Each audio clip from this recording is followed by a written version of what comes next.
Okay, This Carley. meeting is being recorded. Horrible. Not you, that terrible lady. Audiotronic, whatever, computer voice. I think you were talking about, it got a little bit, the sound got a little glitchy there. You're talking about raising birds from basically from the nest, right? Yeah, so I'm not sure exactly what type of bird I would choose for my next bird, but essentially going through that process of taking a bird from the nest and raising it is so much different than taking a passage bird, which is what I've been doing, where essentially you're trapping a bird that isn't really dependent on its parents anymore. Like it's at the age where it's already hunting and kind of independent, but is still young enough to be trained, because after their first year, they're considered haggard birds, and they are not. I mean, they're trainable, but it's not recommended. You know, they're nature's breeding stock at that point. They're adults. They're really, really difficult to train. And so, to take a bird from the nest, in contrast to that, is a completely different experience, because you don't want them to see you as their parent or their mate, because once they do get to breeding age and adulthood, they will be really aggressive towards you. Wow. And so you have to like disguise yourself and like put like hoods on your face and like screen your face, and you have to wear like big gloves, and like you basically put on like a full body disguise when you feed them, Oh because my you gosh. don't want them to think that you're their parent, basically. Because they'll Or imprint. else, They'll imprint. yeah, they'll either think that they're a human or that you're a bird, kind of Wow. thing. So you have to wear a disguise for a certain period of time, and then you have to do something called hacking, which is a whole different story. So that's the next steps in my training to continue learning, is kind of learn different stages of raising birds, training birds, and all of that. And what's the final stage? Like, what do they call it? Like you're a general, right? General Falcon. How do you say it? Yeah, a general falconer. Falconer. Yeah. And what's the final So stage then? the final stage, I mean, so you started as an apprentice, and that's a 2-year commitment. And then once you upgrade to general falconer, then 5 years after that, you can apply to become a master falconer. And at that point, you can handle like golden eagles and stuff. But even that is, really difficult. It's like you basically have to like win a raffle to trap one, and you have to know of one that's young in a agricultural depredation area. So it not only has to be a young golden eagle, but it has to be one that's preying on some kind of agricultural species that is causing an issue for you to be able to trap it. So it gets really complicated if you want to get an eagle in at least in my state. I don't know Yeah, about other states, but in Washington, that's the case. I see. Wow. Yeah, that's like you said, like winning a lottery, like getting a chance at a bird like that. Be pretty Yeah. cool thing. That's cool. That'd be a master falconer at that point. Yeah. Yeah. Yeah, you have to be a master falconer to handle eagles. And Craig has been teaching me to handle larger birds, and I've just kind of gotten my feet wet handling bald eagles that need rescuing, and they are so powerful. Sometimes it takes 3 people just to hold it and handle it, and also to handle it safely without hurting it more, to be Hmm. able to be gentle enough with it and not rough it up too much, because they are so powerful.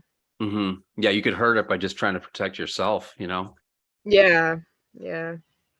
Wow, that's really cool. Um, let's talk a little bit about your because you do a lot of crafts, you do a lot of art. You said your website is, tell me the website name again. It's just carleyrabbit.com. It's easy to remember. Very Yeah. cool. It's down right now though, but it should be up soon. Yep. And Yep. I'm rebuilding the whole website. then what do you do? Like what kind of art? So I make custom camo. This is one of the hoodies that I made. I love This that. is the tree. This is called I'm a Tree print. Awesome. And I love that. I do I was flint actually knapped going to goods. ask you I where do you, handmade knives. I was going to ask you where you bought that. I was like, that is such a great contrast. I love that. Sorry, go Thanks. ahead. I interrupted. Go ahead. Oh yeah. So I make flint knap knives, jewelry. I do like wool and fur apparel, so like jackets, gloves, slippers. Really, mostly I do lots of custom work. I'll do like custom walking canes with antler handles and burn designs. And so, yeah, pretty much anything that someone comes to me with as a custom order, I will help work with them to create a special piece customized to them. And then I do the printed stuff on the side kind of to supplement. Hmm. And do you do like traditional art too, like drawing and painting, pottery? Yeah, I have in the past. I love all of those. I've kind of dabbled in every medium that I can get my hands on, jewelry, metals, ceramics, painting. I really like watercolor. I noticed you were working with some watercolors last time we saw each other. Yeah. Yeah, I really love watercolors and like outlining with the kind of ballpoint pen. Yeah, me too. I think we talked about that on the trip. That's awesome. Yeah. Exciting. Yeah, I want to see some more of your work. I mean, you can see a lot of it on Instagram, but once you have the website back up again, I want to definitely check that out. And I'll share it, of course. Yeah, And then sounds good. Likewise. thank you. I don't know how much we can talk about the next project, but we have a similar Hunt Primitive Tribe project adventure coming up soon. I don't know if we can even talk about that. I forgot to ask Ryan about that, but anyway, there's another project coming up. We shouldn't talk about it. I don't know, but coming up soon, and I'm hoping to make it. I really want to. I'm really trying. It's kind of a bad weekend for me, but I'm going to try my best to be there. And then you're going to be there, right? You think? Yeah, I hope you can. Yeah. Yep, I already booked my tickets. Oh, I you did? booked them this Okay, great. morning. Awesome. Awesome. Yeah, just because the tickets get so expensive if I wait. Like, if I would have waited even just like a week, like they could have doubled in price. Hmm. Yeah. Yeah, I know how that goes, but I'm lucky because I live so close. Like in terms of a flight, it's like less. It's like an hour and a half flight. It's an easy flight for me to Florida. Oh, that's really nice. Yeah, Yeah. definitely. So This meeting is being recorded. okay, that's so any plans for this fall for hunting for you? Yeah, so the past 2 years I've been focusing on, hunting with hawks, and so I'm gonna take a break and do some rifle hunting, practice archery. I'm hoping to maybe get some archery going. I have a compound bow that I've been practicing with, but I really want to kind of step into more traditional archery. Um, and so yeah, that's kind of the next step for me is, kind of getting a little more big game hunting, a little more archery, and yeah, taking it step by step. But I've been really enjoying the falconry, but it is very different from archery and rifle hunting. So it'd be cool to have kind of a variety of experiences in that realm. Yeah, for sure. And in terms of like being on a hunt, I mean, it's pretty tough to. Although you live surrounded by wildlife, but just to be on a bison, Yeah. bison like feet, not even yards, like feet away from a 1,000-pound bison. That's pretty. You're setting the bar pretty high, like just being part of that. Yeah. You know, most people start on Yep. squirrels, Yep. rabbits, but that's really cool. So, oh yeah, I know what I wanted to say. I end the segments with like a question of you can think of a favorite outdoor memory. I get a lot of hunters on it, some fishermen, but like it could be with the birds that you train, or it could be the bison hunt. It could be anything. Just it's like a memory. It could be funny. It could be not funny. It could just be something that really stands out in your mind. It's like one you'll just never forget, or just like an interesting experience in the outdoors. I'm sure you have plenty of them. Sorry to put you on the spot. We can pause it if you want. Yeah, let me think. Yeah, let's pause it for just a Okay. sec, 'cause I need Yeah, to yeah, think about sure. it a little bit.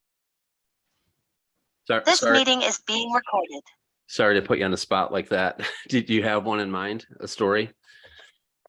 Yeah, so last year I was hunting with my last bird, Kona, and we were out in the backwoods kind of near our place, and um, we were hunting in the fog, and it was just one of those days where anywhere you turned, it just looked the same. It was just white completely through and through, with the snow and the fog. And I'd gotten a little bit turned off track because, there wasn't really like too many landmarks that I could see from where I was with all of the thick fog. And I started hearing this crunching noise, and it was like a real heavy crunching noise. And sometimes people will the ranchers will free range their cattle around this area, so you'll see cows here and there throughout the forest, which is kind of a weird sight to see in general. But so at first I was like, oh man, maybe it's a cow. And I hear like a really heavy grunting noise, and I just immediately got up and got as far away from the grunting noise as I could, and I turned around, and it was a big bull moose. Oh my And God.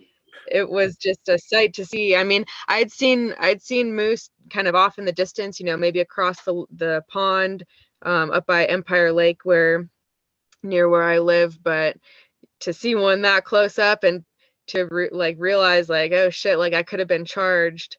Can I say shit? Is that Oh that yeah, yeah, legal of here? course. Yeah, yeah, no problem. Okay, cool. Uh, but yeah, just to see one that close up was both spooky and really just mind blowing, just how big they are. And then coming out of the fog like that too, just like wow, it's like out of a movie. Yeah. Yeah, and then just being turned around in the fog and the moose. And I'm also like trying to pay attention to where my bird is Oh yeah. too, to make sure that he's not just flown off on me, because that can happen if they get too full, or if they do see something that they're gonna go catch, you really have to keep on them. Hmm. That is so awesome. I love it.